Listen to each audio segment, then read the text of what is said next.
లోక నాయకుడు Kamal Haasan, brilliant director Shankar కాంబోలో తెరకెక్కుతున్న భారీ బడ్జెట్ సినిమా భారతీయుడు 2. 1996లో విడుదలై బాక్సాఫీస్ను ఊపేసిన ఇండియన్ సినిమాకు సీక్వెల్గా ఈ మూవీ రూపొందుతోంది. ఈ సినిమా ప్రమోషన్స్ ముంబైలోని స్టార్ స్పోర్ట్స్ ఛానల్లో ప్రారంభమయ్యాయి. జూన్ 1న చెన్నైలో ఈ చిత్రం ఆడియో వేడుక గ్రాండ్గా జరగబోతోంది.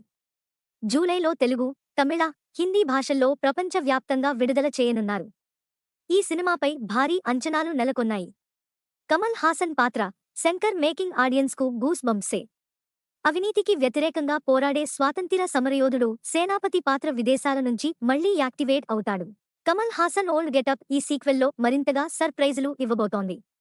అతడి మర్మవిద్య ఇకెంతమంది అవినీతిపరుల్ని గడగడలాడిస్తుందో అని ఆసక్తి మొదలైంది. ఇందులో కమల్ హాసన్తో పాటు ఎస్.జె. సూర్య, ప్రియా భవానీ శంకర్, కాజల్ అగర్వాల్, సిద్ధార్థ్, రకుల్ ప్రీత్ సింగ్ తదితరులు ముఖ్య పాత్రల్లో నటిస్తున్నారు.